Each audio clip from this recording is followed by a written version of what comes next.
Peggy 18.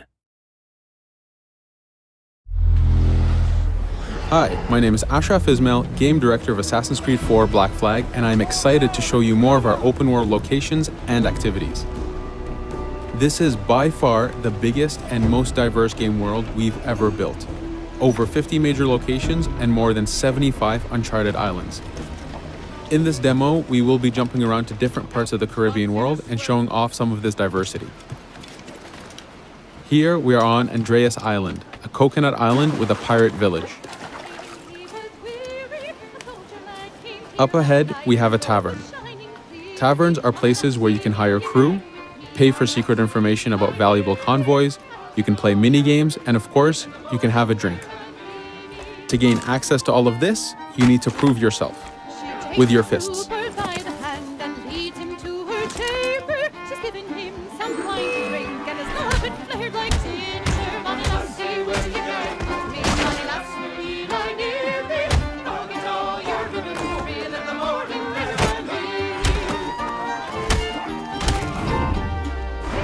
Now that the fight is over, you have access to the tavern and its services. This being a tavern, there's always plenty of rum to be drank, but drinking too much will have some fun surprises for you.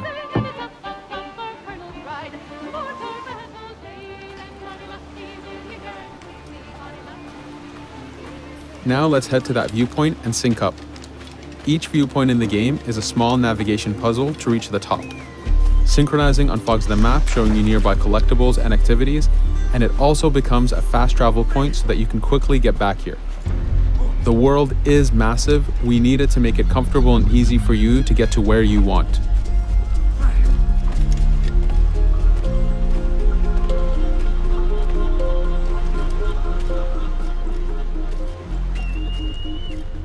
These viewpoints are also an opportunity for us to show off how beautiful and expansive this world really is.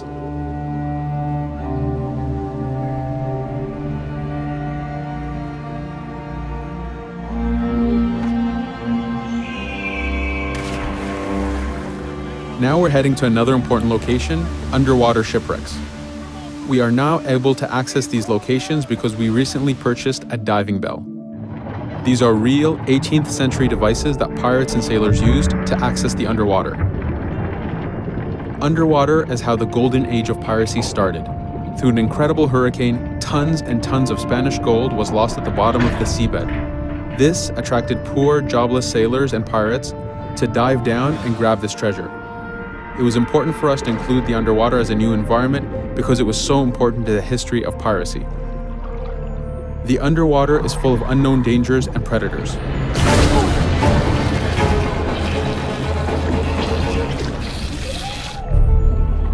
You do have to pay attention and act quick, but the risk is worth the prize as you need a lot of money to get all the upgrades for your ship, the Jackdaw.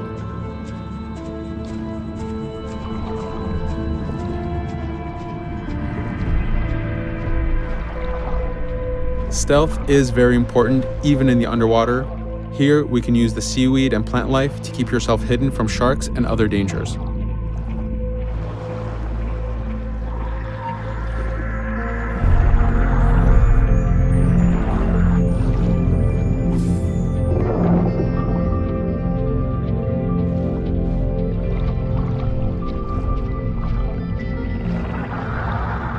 This is an air barrel.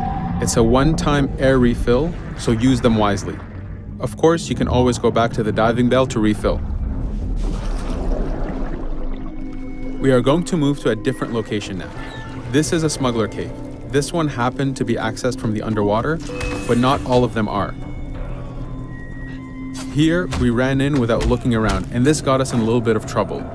But it was only 2 guys and we took one by surprise, so not too bad. Caves are heavy stealth locations. Stealth is key in this game. We've put a lot of effort in to make it a valuable and exciting gameplay for players. Since we came from the underwater, Edward does not have his weapons or guns. You will have to use your stealth tools to get through this. Here, we will utilize the whistle to take out the brute.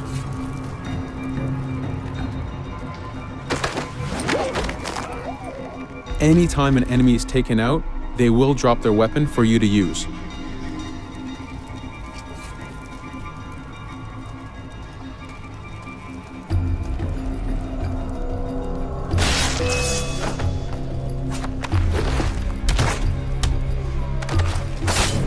Again, we are taking these guys by surprise and using their own weapons against them.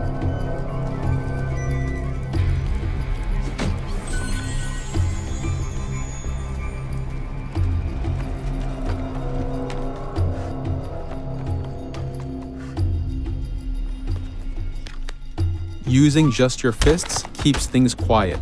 This allows you to take advantage over the second guard.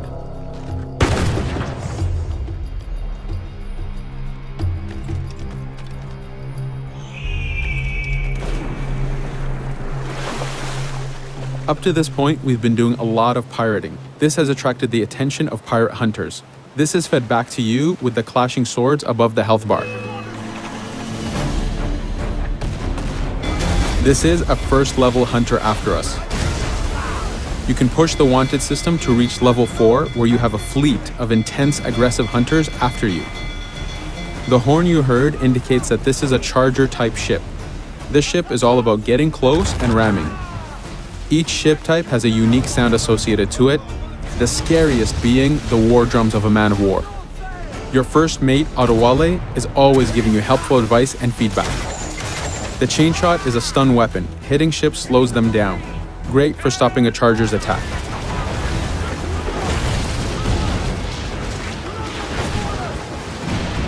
As the masts come down, we can start a boarding. We need to take out 10 crew members to win the boarding. Of course, we can do it any way we want. In this case, since this is a smaller ship, the swivel gun is very efficient.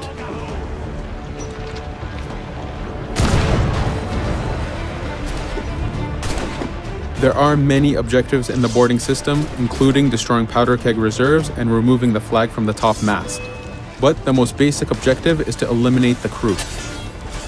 Here you can see Edward utilizing his dual cutlasses and guns, combining them in counters and combo attacks. You do have a max of 4 shots before reloading, so make them count.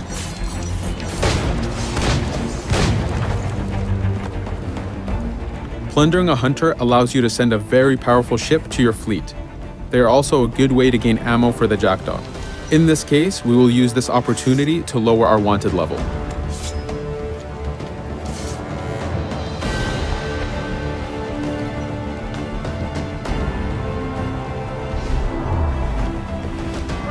A very important new activity in Black Flag is harpooning. Historically, pirates harpooned as a source of income. Ready the whaleboat, lads.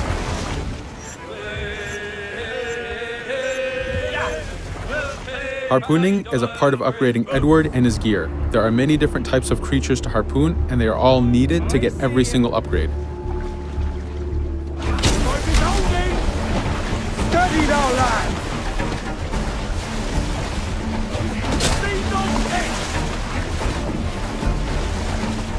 Success!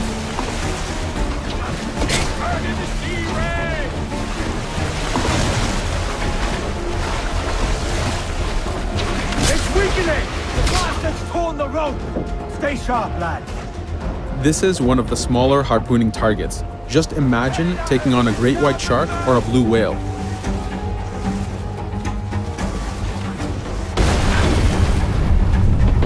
This one's dangerous! The harpooning activity itself has upgrades, and you will need them to take on the bigger targets. You can upgrade the health of the rowboat, the number of harpoons you carry, and the damage of the harpoons themselves.